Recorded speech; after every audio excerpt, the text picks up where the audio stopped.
This week, on the latest episode of The Big Show, we have a plethora of new projects to discuss. We're going to recap the Super Bowl, which, I got to say something about this.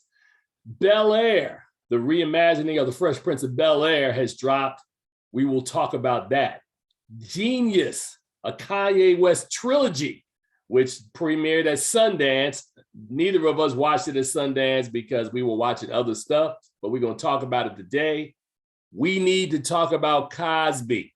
Definitely time to talk about that. That's on Showtime right now. And last but not least, I want to talk about the Peacemaker finale, if we get around to that. Over the next hour, Charles Kirkland Jr. and I will delve into these and other subjects, all on episode 491 of Keeping It Real with FilmGordon. Let's go. All right, and welcome to episode 491 of Keeping It Real with FilmGordon. Normally, when I do this show, you guys see me in the movie theater, at least in the background of the movie theater. I'm keeping it raw. I'm keeping it gritty. We have had a week.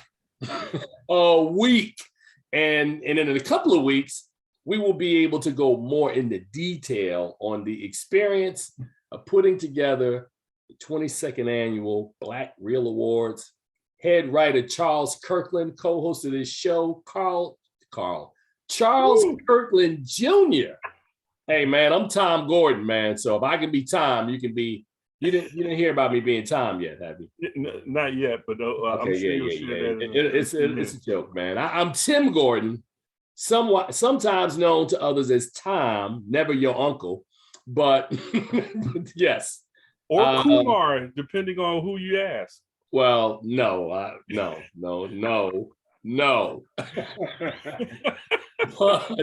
but yeah, man, it's been I guess for me, it has been almost spiritually transformational of what I've experienced this week. And to me, the best compliment I can pay is that I am overjoyed for others more so than I am for me. I've been here, there's an old joke, Charles, about a man is in a hole and a guy walks by and he goes, help me, I'm in this hole. And the guy jumps in the hole. And the guy goes, well, how are you supposed to help me? Now both of us are in the hole. And the guy, and I'm really ruining this, but the story ends with the guy saying, basically, I've been here before. I know how to get out of here. So, and that's how I feel about working on our projects, because I've been here before. And for these guys, many of these guys are experiencing these feelings around what we're doing in a very new and fresh way. So I had a lot of fun this week watching these guys have fun. So, 30th anniversary, one more time, I repeat, I'm celebrating my 30th anniversary as a working film critic. So having said that, there's no fanfare. We got 9 more episodes to 500. 9 more episodes to 500. So let's just kick it. Let's do what we do. Charles Kirkland, how you doing, brother? You see how I'm all charged up today.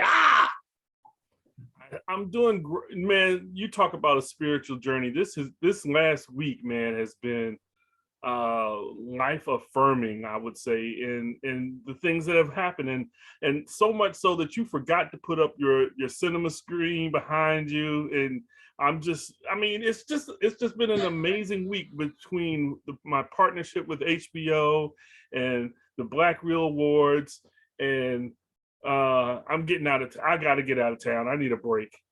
Hey, brother, you are getting out of town. So you're the second friend of mine that's out. I got another buddy that's in the air right now. He is headed over to some undisclosed Caribbean island right now. And we'll be gone for about, I don't know, almost 3 weeks, man. So wow. Yeah, man. I need to get on a travel plan like that I can be gone for like 3 weeks. 3 weeks, man. Yeah, bro. I ain't there yet, but I'm trying. I also talked to somebody, and we're going to get to the show, but this is just our chatter early before we get there. Talked to somebody else this morning who's retired, and I actually talked to my mother this morning who's also retired. And I said to both of these individuals, I ain't really trying to retire. I love what I do. I can do what I do for as long as I want to do it because it ain't really work. One more small anecdote somebody told me years ago. If you find something you really enjoy doing, like something you really love to the point that you do it almost for free, and then somebody gave you a job and paid you to do that thing, you'd have the best of both worlds. You'd have a job you really enjoy and people would pay you to do it. Hence the Tim Gordon story. So I'm like, retire? Nah, bro, we ain't retire. Like Betty White. You sound like Betty White, gonna work until you die. I can be in an emeritus situation somewhere and keep guiding others, but retire? Nah, bro. If I need to travel, I can travel now. I don't need to retire to travel and live life. We live life every day. So speaking of living life every day, Charles, we normally would have Wilson Morales on here who would cover subjects of things that are going on. You know, Queens had its final or its the season finale this week, and the numbers I was reading this morning are so low that there's conversation whether or not it's coming back. This show that, of course, starred Eve, Brandy, Naturi Naughton, and is it Nadia Vasquez? And if I'm getting her name wrong, I apologize. I just watched these shows. I know Abbott Elementary has been kicking butt, doing very well. Grand Crew is another new entry that has been getting in there. Southside, a show. I'm not sure if you've had a chance to watch Southside on HBO Max. Really, really, really funny. So there's a lot of content that's on television right now. And, you know, even when we talk about it on this show, we are literally just kind of scratching the surface of like the hundreds of streaming channels that are out there. And then on all those streaming platforms, you have all these shows. So we're going to jump into some of these today, man. So before we begin, Charles, you got any notes about television, anything you watching that you think needs to be brought up, much in the way that I brought up some of the programs I was watching? Well, I mean, I did mention last week for a hot minute that the Frederick Douglass special documentary is coming up on the 23rd. I had an opportunity to watch it prior, but it's coming out next week. So for those of us on HBO and HBO Max, you can check that out. But I'm sure there's lots. I mean, there's a whole lot of stuff that's happening in the world, and so I mean, where do we begin? I just was reading in the dailies about this message comes from Bachman Dunbar's lawsuit against Disney for his release from 911. He claims that he's a part of this church that doesn't allow to get to take a vaccine, and so Disney, well, Fox, of course, because Disney owns Fox. Fox, yeah, it's Disney. Yeah, it's Disney. So the people over at Fox wrote him out of 911 and just released him, and so now he's filing a lawsuit against Disney for improper release. So interesting. I'm going to keep my eye on that one because 911 is one of those shows that I love to watch. And so hopefully they can work that out. Wow, that's interesting, man. I mean, because we've heard so many stories. There was one of the members of the ensemble for Run the World recently announced that she wouldn't be coming back because I guess everybody on the set or in their crew were vaccinated. I shouldn't say among the crew, but among the leading actors in the ensemble, or actresses in the ensemble were all vaccinated, and she was not. You know, a couple of months ago, we read about Ice Cube turned down a $9 million role in a movie because he wouldn't be vaccinated. I say that it's all personal choice, right? I choose to be vaccinated and to protect myself and to protect others. I know you feel the same. But yeah, these stories, man, you know, these are the times that we're living in right now. I mean, it's really interesting because we had a show maybe a couple of weeks ago where we talked about the 2-year anniversary of the pandemic, excuse me, and how that has altered, you know, all of our patterns, and some of them permanently, some of them may be temporary. But, you know, it's very interesting, man, that this story, as we're sitting here now in mid to late February talking about this, we may be an entirely, or we may be in the same place 90 days from now, or we may be talking about something different. But what I'm saying, Charles, is that we don't know, because it's not like it's over, but we're still in the process of transitioning, evolving, doing what we all need to do as humans. But it's a very interesting and fluid situation. So for an example, to take your story before we get started, the Academy Award had announced maybe a week or two ago that, no vaccines were required to watch the Oscars. Everybody, we're not checking anybody. And I think there was some pushback. And suddenly this morning, it was like, no, the presenters and all those folks need to be vaccinated, but we're not checking the audience. I'm like, y'all do you. We are working in the virtual space because we want to make sure we keep people safe until we, from a public health standpoint, can do something different, right? So that's kind of where we are, man. So I don't know, Charles. That's all I got as it relates to that, bruh. I'm just sitting over here doing multitasking and doing multiple things right now. And let me knock this out. And then we're going to talk about first up. There's a bunch of stuff that I wanted to hit. So let's talk first, Charles, about the Super Bowl on Sunday. And not necessarily the Rams and Cincinnati Bengals, because that's not really the recap we give on this show, right? The recap we give on this show is when it went to halftime and all of a sudden, Dr. Dre, Snoop Dogg, Mary J. Blige, Eminem, Kendrick Lamar, and a special guest star by the name of 50 Cent all emerged on this 13-minute set on this stage, elaborate staging that was built out at SoFi Stadium out in LA. What were your impressions of the halftime show? I would first say it was, like Candace Owens said, it was a celebration. I mean, of hip hop and R&B excellence. I was Candace Owens? That's the one you going with? Yeah, I'm going there for a particular reason, because Candace Owens said this on her tweet, her world turned on her. But I thought it was beautiful. I thought it was a wonderful opportunity to see. And they said, oh, there wasn't any diversity. I said, well, white man Eminem was there. I mean, what do you want? I thought it was great. I love seeing Mary J do her thing, even though I'm not the biggest Mary J. Blige fan, but she rocked it. Eminem rocked it, and he got down and he did his little NFL. I don't know if everybody saw him do his NFL kneel, but he knelt down like to honor Black Lives Matter. But I thought it was amazing. We had Dr. Dre up there. The only thing that would have been better, and I think that this was all because of what you mentioned earlier with Ice Cube, is I really wish that Ice Cube would have been there to have the two of them come out and do some old stuff together, man.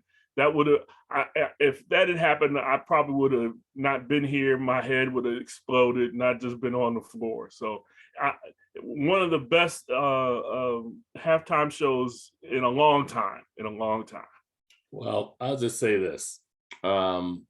Everything is subjective. Art is subjective, right? So we talk about movies and books and comedy, even in a genre, all of stuff is subjective, right? I'm a guy who has watched a lot of NFL Super Bowl, these events, and culturally watched the events. And it's really interesting to me. It's funny, I got up this morning, I was reading about this, and they were talking about there were some people that just hated Sunday, and of course they were like, I couldn't understand what they were saying. And these rappers were up there grabbing their crotches, and I was like, I don't remember seeing anybody grab their crotch at the half, but I mean, that, I don't know. But my issue, and it's, well, let me phrase it, it's not my issue. What I will just say is that, you've got, of course, we thought it was a good show. People who like the culture and love hip hop thought it was a special moment to be elevated to see Snoop Dogg crip walking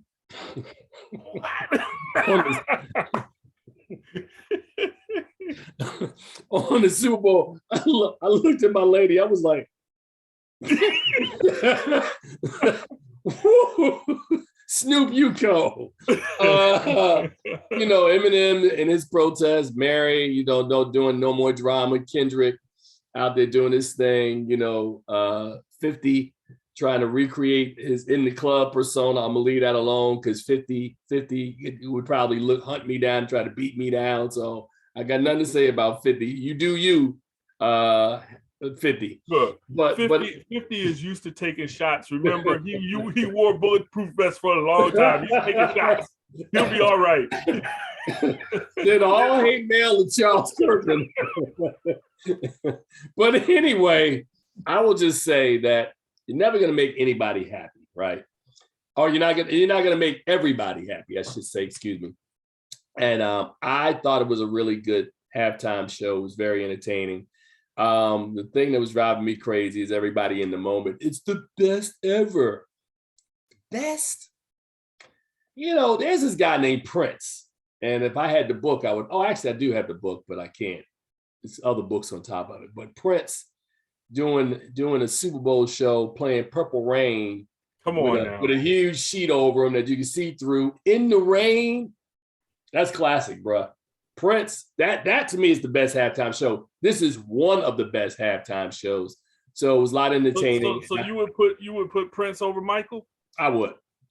See, because but for me, this is all preference, right? And if anybody who knows me well in my camp knows that I love Prince. Prince is actually my third all-time favorite artist behind Stevie Wonder and Bob Marley. So we've had this conversation on the show.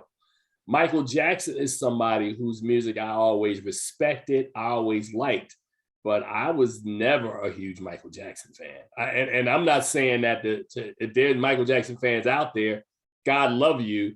It's different strokes for different folks. I love Michael Jackson, partied off a Thriller, partied off Rock With You, loved him as a kid, liked his music, just different. It's a different class. Michael Jackson is an entertainer. I think he was a better entertainer. Yeah. But when you talk about artistry and musicianship, you're right. Prince is up there. Yeah, okay. Prince is the man. So having said this, so that was my take on the Super Bowl, man. I didn't want to go too deep into all this stuff. I just thought, people are entitled to their opinion. I thought it was very entertaining. I thought they did a really good job.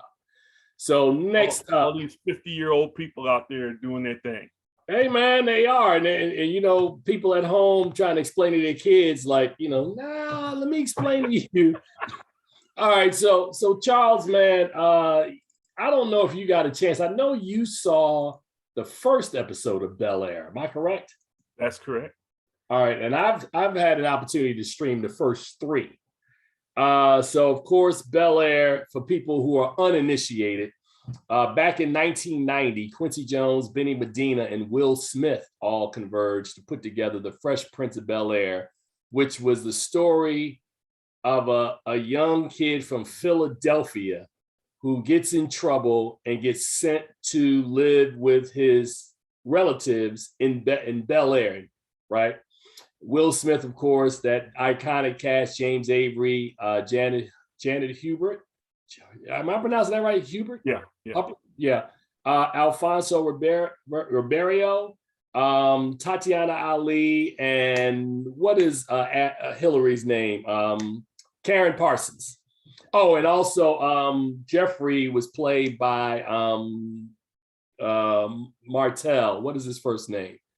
Not Greg. Dang, I forget Joseph Martell. Right. Okay. So that was the original iconic cast of The Fresh Prince of Bel Air.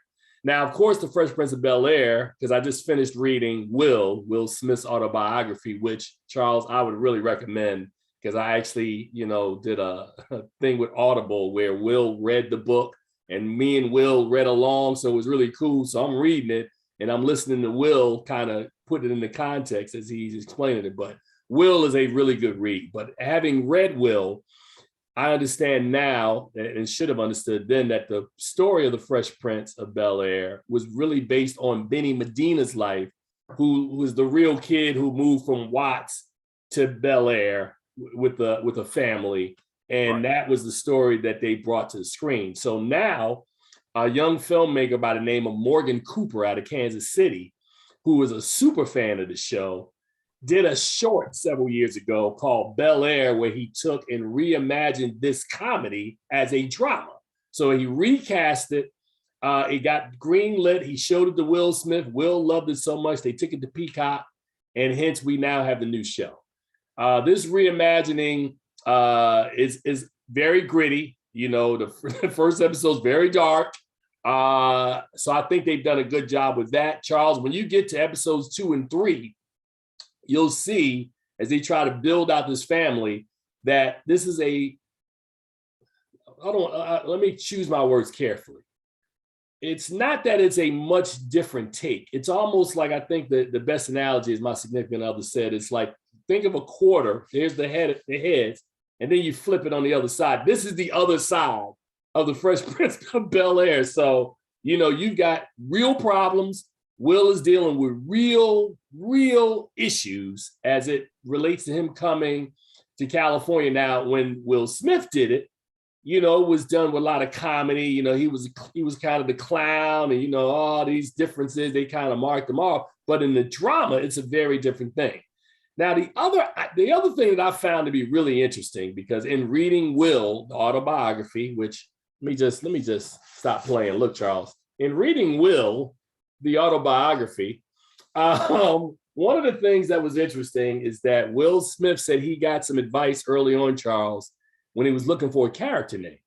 And somebody came to him, I forget who he said in the book, but somebody told him, if you're going to use a name for the show, use your own. And he said, well, why? He said, because once you do the show and people start calling you, they'll be calling you instead of, if you called yourself Jeff and, you know, you were Jeff, like, no, my name is Will. So he used his name in the show. Now, the interesting thing is that in the new show, Jabari Banks, who plays Will Smith, his character name is, he's playing Will Smith, which I found to be interesting. I'm like, okay.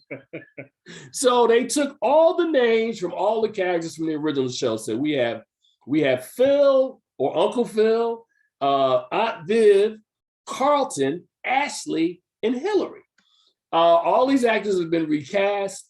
The thing that was funny to me is when I was watching, you know, I always like sometimes with some of these shows, Charles, I like to watch them and then go on Twitter and then read the comments of people while you're watching it. And everybody, I would say 90% of the comments were people complaining about the new actor. I forget the brother's name. Hold on a second. Here it is right here. Adrian Holmes, who is now the new Uncle Phil, but he kind of looks like a cross between Morris Chestnut and Tay Diggs. So they were like, why? Why is Uncle Phil sexy? Why is Uncle Phil not fat? So I thought that was really interesting. The other thing I loved about the casting of Bel Air was that they picked a lot of pretty dark-skinned people in this thing, and a couple who were Caribbean in nature, which I thought, along with Cassie Freeman, who I've known and have hung out with. Cassie Freeman plays Aunt Viv. I thought I liked Bel Air a lot, and I'm looking forward to seeing where they take the story. I already see, and I was having a conversation with one of our colleagues about how the writing of the show, and I think it's being done intentionally, that they're drawing these characters so far apart and the conflict so far apart. So it gives them a lot of room to bring those characters back together. But I'm fascinated so far with how they've thought through it, taking some of the comedic elements from the Fresh Prince of Bel Air, and instead of incorporating them as comedy pieces, kind of use them to kind of form who this Will Smith is and how this transition of him coming to this school where Carlton is the king of the school, very different take from the Fresh Prince, and how Will has to fight because, you know, he wants to be a king. Carlton is the king. How does that whole thing play itself out? So what did you think about the Bel Air? I was told that this was a dramatic retelling of the Fresh Prince of Bel Air. Mm-hmm.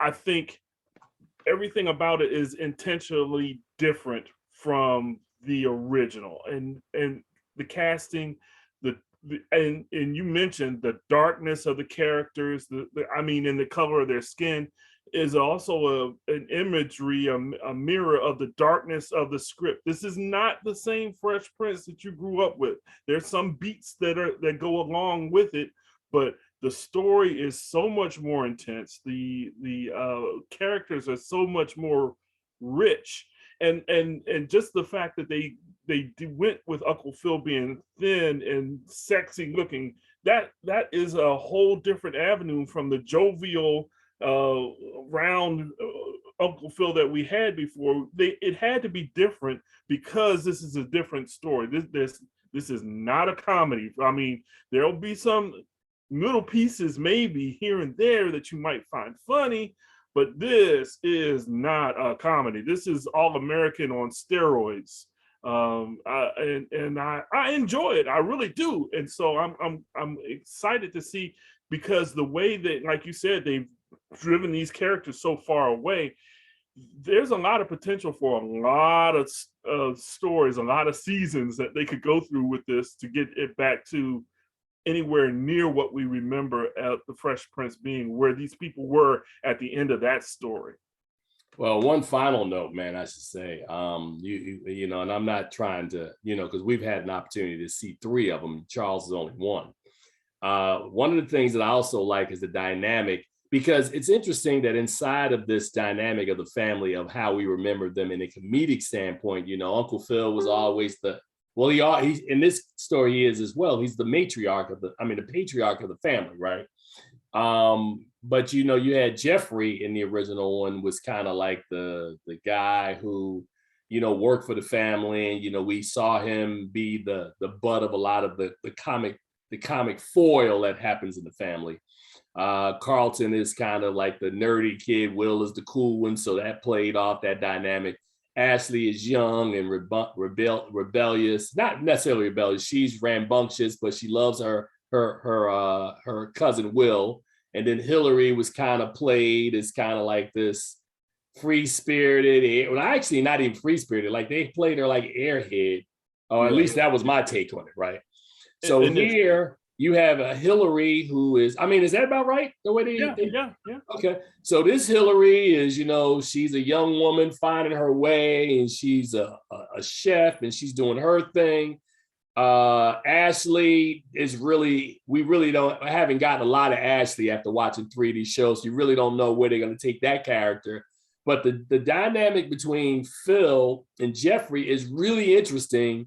Almost like he works for the family. He's the house manager, but there's a very different relationship that the 2 of these guys are really close, that he's almost like Philip's confidant, which is a very different take. So I love the little small subtle tweaks that they did in looking at the story, taking the same family and then just shifting the dynamics of some of these relationships just a little bit, just tweaking them just a little bit. And it gives you, to your point, Charles, a lot of space and a lot of room to tell this story over a much longer time. If they wanted to run this thing, you know, another 4 or 5 seasons, you got plenty to work for with, you know, the whole class thing, Vivian being, which again, even in the episodes I've watched, Vivian is you know, this cultured professor, but she's also a serious artist. She's a Philly girl. You know, she misses Philly just as much as Will does. The 2 of them have that kind of dynamic play off of. So I think Bel Air is setting up to be a show. And Charles, as I watch these shows now, as the Black Reel Award guy, I'm always like, oh yeah, that's a contender right there. That one's gonna be in the mix. Abbott Elementary. Every time I watch Abbott Elementary, I'm like, somebody's gonna be mad this year in the comedy category, because Abbott Elementary is gonna be a problem, because that show was funny. That show was fun. So having said that, Charles, any last takeaways on Bel Air, which airs on Peacock on Thursday nights? They dropped episode 2 last night, episode 3 next week, and then in 2 weeks I can get back on the roller coaster of watching this show again. But I like what I see so far. Well, like you, I did have access to all 3 episodes, but I chose to take my time and watch one at a time. It was more of a factor that this was one of those things that my wife wanted to watch with me. So, I couldn't rush through all 3 of them. She was like, nah, we got to watch this together because this is dope. This is one of those shows. All right. Well, the next thing we want to talk about today was, it's so funny because I remember we were making out our Sundance lineup and I saw this and I was like, man, I can't do two 4-hour projects. We need to talk about Cosby, which we will discuss coming up, was the one I picked. I was like, Jeen-yuhs, the Kanye West trilogy. Yeah. I called Netflix up. I'm like, Netflix, you need to send me that one because, I could save some time. But I finally watched the first episode. Charles, have you had a chance to see it yet? All right, let me talk about this. Jeen-yuhs, the Kanye West trilogy. It's a 3-part series that's going to be on Netflix, and they're going to roll it out, which I think for Netflix is really smart. And, think about this for a second, Charles. Netflix, for 99.9% of their projects, every time they put out a series, you get the whole thing, man. They'd be like, okay, yeah, you just sit there this weekend and just binge watch. They get the Kanye, Jeen-yuhs, a Kanye trilogy. We give you 1 episode a week. Like, word, really? Y'all the ones that trained us to look for this stuff and binge watch it. So I show up and I go, I'm getting ready, prepared to sit there and watch the whole thing. And they go, episode 2 will be next week. Word? What? But anyway, episode 1 covers, and okay, let me set it up a little bit for the audience in case you want to check it out this weekend. Cootie is a local Chicago stand-up comedian, right? And the story centers around him initially because he was the one who was friends with Kanye West early and started and looked at Kanye and thought that Kanye was going to be a star. So I don't know whether it's true or not. This is what it's in the documentary. He thinks Kanye is going to be a star, so he picks up a camera early on and starts filming Kanye West. He wants to do a documentary on Kanye before Kanye becomes the Kanye that we know now, right? And, so he's shooting all this footage of Kanye, making beats for local artists in Chicago, the relationship between him and his mother, Donda, him trying to get on, leaving Chicago, coming to New York, living in Newark, New Jersey, my hometown, making beats, getting in, working with Rockefeller Records, right? He's going, there's one scene in there which is really interesting where Kanye goes into different offices throughout Rockefeller, and he's got this demo. He made this beat, he's got this rap, which later on would be All Falls Down. And he's playing it in these various offices, and people are just dismissed. Nobody's feeling Kanye as a rapper. We know you make beats. I don't know what you're trying to do with this rap thing, which is really interesting. And you can see him trying to impress these people, and like he's playing it for folks in the office, and they're like, whatever, Kanye. I was like, wow. So he walks out dejected. At some point, we see him with Mos Def and Talib Kweli, which is Black Star. They're trying to get him a deal over at Ruckus. Ruckus decides to pass, He comes back to Rockefeller. Dame Dash gives him a deal, and the rest they say is history, right? So where episode 1 kind of leaves you was this issue that, no ID, and there was another, forget the other Chicago producer who sort of was there at the beginning that taught Kanye how to do all of it, how to make beats and do all this stuff. He's in Chicago, I guess, doing his thing, trying to do something for Rockefeller.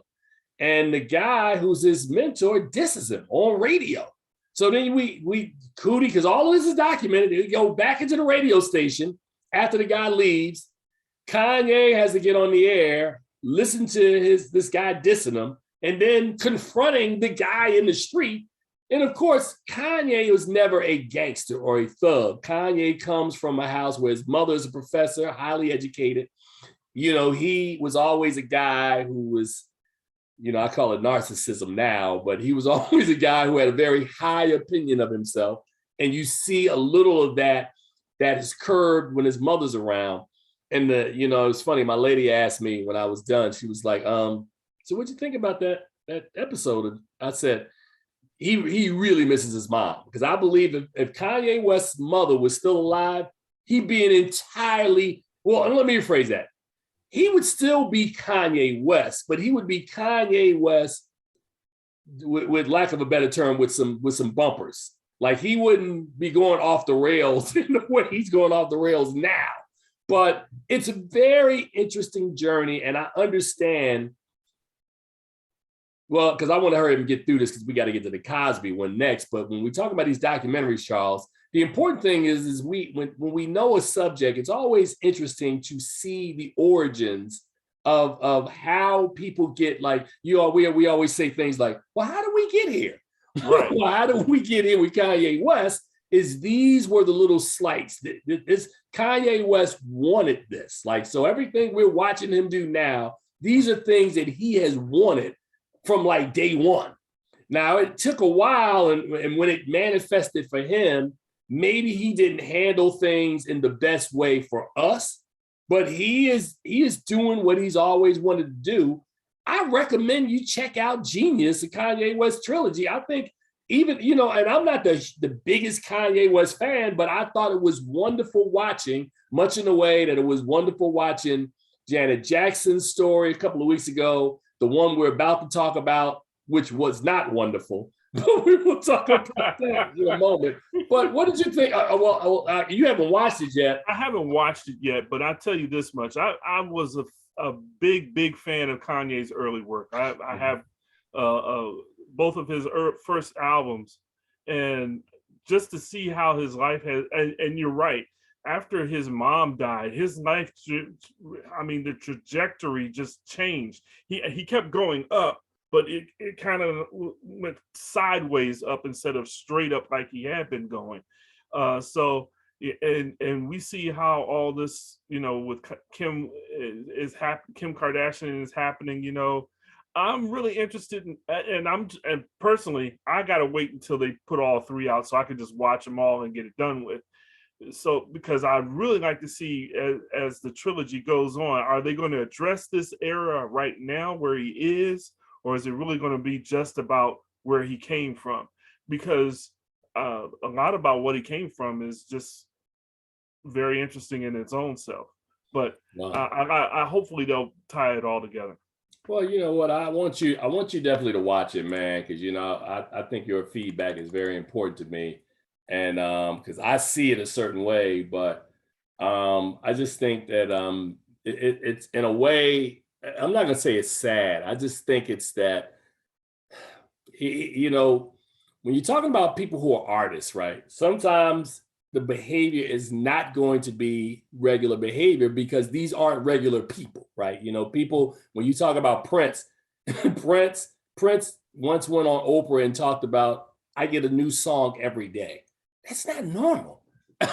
You know, you listen to people like Dave Chappelle. Dave Chappelle's combination of his intelligence, the way his mind processes, and his ability over years of being able to, as I call it, setting up material, is probably, to me, like second to none. I don't know any of his contemporaries whose minds process comedy in the way that Chappelle's does. That's why he's Dave Chappelle, and everybody else looks at Dave Chappelle and goes, yeah, he's really good. And I'm talking about Kevin Hart, Chris Rock, Cat Williams. They're like, yeah, he's good. So, yeah, so it's a very different thing, man. We've talked before about how true genius, how the people who rise to become the greats always have something in their background or something about them that they've had to overcome, some torturous, abusive sometimes background that they've had to overcome, whether it's depression, mental illness. It's there for, I mean, I'm willing to say that almost everyone that has risen to that level has had to overcome something of that nature. And so that's just what it is. All right. So up next, man, which is really interesting, this series documentary dropped on Showtime back in January the 30th. And ironically, episode 4, the final episode, just premiered earlier this week. And Charles and I had a chance. No, I'm sorry, didn't premiere earlier this week. It's going to premiere on Saturday night. So they're doing the same thing that Netflix is doing with Kanye, that they're rolling it out every week. This is We Need to Talk About Cosby from Kamal Bell, which explores Cosby's life and work, weighing his actions against his undisputable influence through interviews with comedians, cultural commentators, journalists, and women who share their personal encounters. And I'm just going to be real honest with you, because Charles and I think we might have been in the same place watching this. There's a joke that Dave Chappelle tells in one of his specials. And I think it was The Age of Spin when he first came back. And he was, not when he first came back. He did Deep in the Heart of Texas first, and then he did The Age of Spin in 2017, right? And he tells the joke, or maybe it's 2018, I'm off, but this is the special. Right. And he says, it's as if chocolate pudding is raping. I love chocolate pudding. I don't want chocolate pudding to rape. Watching the Cosby, We Need to Talk About Cosby documentary, which I watched just like Charles as a part of Sundance. And they gave us, remember this, Charles? 5 hours to watch a 4-hour documentary, which basically meant that you did not have a lot of wiggle room. It was like, this is the window, here is the show. And if you fall outside that window, you're gonna miss this. So I sat there for 4 hours straight. And man, my feelings, I felt beat up after watching that documentary. And let me just explain what I mean, right? Bill Cosby, I'm a man of an age that Bill Cosby really means something significant to me. And I mean, despite his actions, I think there is no African-American, male or female, thank you, who has had the impact on television that Bill Cosby has. They just, I mean, you can fight me, but who? From I Spy in 1965, Fat Albert, all of the other educational stuff he does. He had several iterations of the Cosby Show, different shows that, he did lots of educational stuff. As a kid, Bill Cosby shows raised me. I used to watch Fat Albert as a kid. We had never seen any cartoon with around the way dudes, right. I mean, Bushmouth, yeah. Big Fat Albert. They were playing instruments in a junkyard, playing on a radiator. I used to sit at the crib on Saturdays. This was revolutionary TV. And then you fast forward from the age of maybe 8 or 9, watching Fat Albert, to like being 19 and 20 when the Cosby Show drops, which was the biggest thing on TV. So I say all that to say that for people of a certain age, there's a recognition about who Bill Cosby is, whether you loved his comedy, whether you loved his projects, whether you loved him and the stances that he took with philanthropy, all the money he donated to HBCUs, the fact that his show, The Cosby Show, as well as the spinoff, A Different World, revived HBCUs. Everybody Black who was of age in the late 80s and early 90s wanted to be at HBCUs because of A Different World, which was a Bill Cosby spinoff of The Cosby Show. So having said that, being punched in the face, which is what it felt like, punched in the face, Charles, for 4 hours, because while he's doing all this mad cool stuff, there are all these allegations. I'll say 3.5 because the first episode, they kind of soft pedaled it. Okay. but still, Charles, is the culmination, man. like imagine, watch this. Here's the best analogy I have for watching this show. Imagine somebody takes your arms, change them upside down, and I don't know, I'm not gonna say they hit you with their fist, but they put on some foam gloves and they just punch you nonstop for 3.5 to 4 hours with allegations. That's what it felt like watching We Need to Talk About Cosby. I was so drained by the end of that thing, Charles. I went downstairs. It ruined my whole Monday. It was a Monday. I remember I was like, so enough from me, man. What about you on We Need to Talk About Cosby? Because I know you have some definite, you just held up the album. I know Cosby means something to you. I've told you that I had my little comedy career of my own, and Bill Cosby was an icon that I fashioned my comedy stylings after. I didn't want to curse when I was doing, because Bill Cosby didn't curse. I wanted to tell stories because Bill Cosby told stories. I wanted to be funny because I even thought I think I went into psychology because Bill Cosby had a psychology degree. I mean, yes, this man was revered. And for many people of my generation, of my time, my father introduced me to Bill Cosby. We had an 8-track player in a motorhome. We would roll around listening to Ruba, Ding, Noah.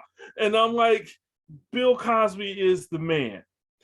And so, like you, I sat there and I watched a 4-hour just beating of everything that I've known about who Bill Cosby was just rewritten, or attempted to be rewritten. I mean, they still said that he's and so we're at this point where, how do we separate the man from the work?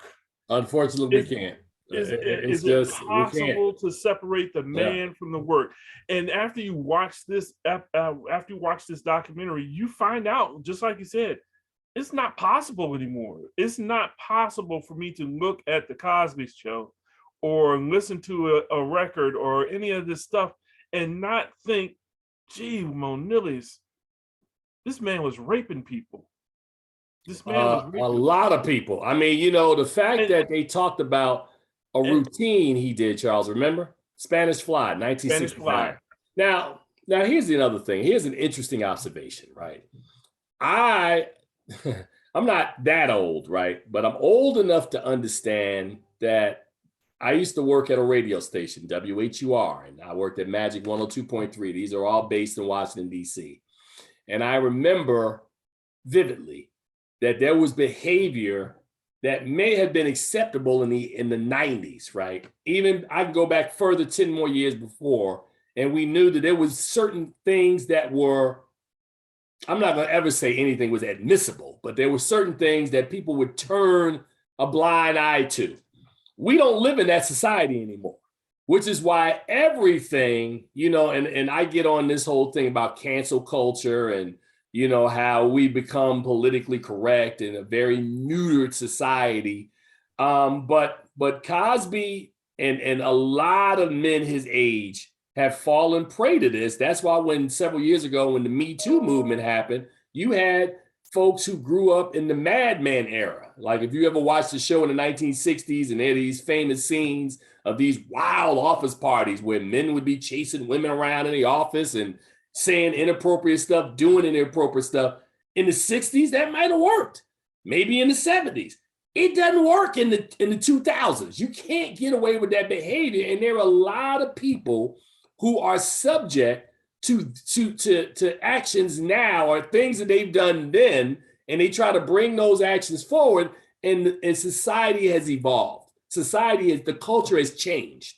And Cosby is the perfect poster boy for that. Hugh Hefner would be another one. I mean, there's so many. Harvey Weinstein was another one. Now, to be honest and fair, pressuring people for sex is never good. Now I can say this because I don't think, damn, let me think, Charles. Have I ever pressured anybody for sex? I don't think so. Not come to my room and no. So I'm just saying, man, that this Cosby thing is fascinating to me. And I was always the guy, because I used to always tell people stories about, of course you can separate an artist and an artist's deeds because they're all human beings. And I would always, this person did this and people didn't stop buying his records, and this person did that and they didn't stop going to their movies. But we're in a different time, man. And when you're an apex predator rapist, which Bill Cosby is, I hate to say it that way, but they said they stopped counting at 60. They could be even more. 60, Charles, 60. It's a lot of rape. like what's the name said? That's a lot of rape. Grew up with two sisters in a house, and I was always taught to respect women, to take care of women. Bill Cosby has become the antithesis of everything that I hold dear, of everything, of respecting, of treating a woman positively. Like you said, I've never in my life pressured anyone to have sex. I know I can say that. And I've never drugged anyone. And definitely not that. Oh no. And you know, when the allegations first started coming out, I'm thinking, oh yeah, you know, back in the day, back in the 60s, 70s, there's free love and drugs and all that stuff. That stuff was rampant during that time. But guess what? It didn't stop there for him. It went from 60, 70, 80, 90 on. I'm like, come on. It was. Woo. Yeah, man, it was tough, bro.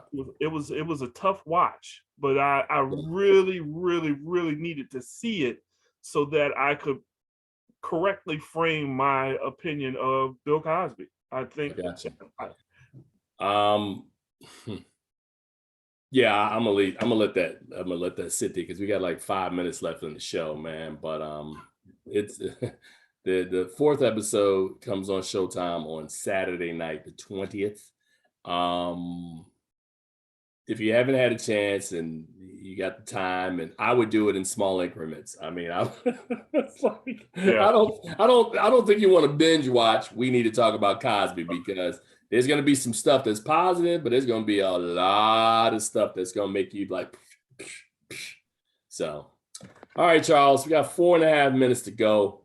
I was a big fan of HBO Max's The Peacemaker, which had a season finale this week, the 8th episode. Don't spoil it for me. I haven't watched it yet. Okay, I was gonna say for people who haven't watched it, they took the character from James Gunn, who also works with Marvel on Guardians of the Galaxy, and he came across. He is like the crown jewel of the DC universe. He's like the one dude that's in that universe who has made huge films on the other side of across the street at Marvel.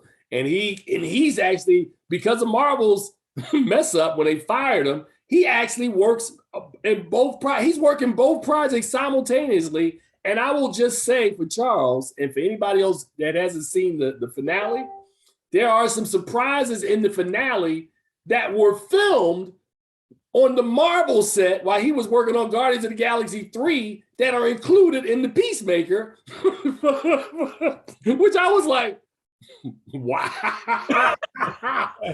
James Gunn, you're gangster. That was because when he said that and I read it, I went, damn. From what I heard, it was Marvel that filmed it, not DC. Marvel. Yeah, that's what I'm saying. Marvel filmed it for him to use at DC in the Peacemaker. And I'm like, and when you see what he filmed, I was like, because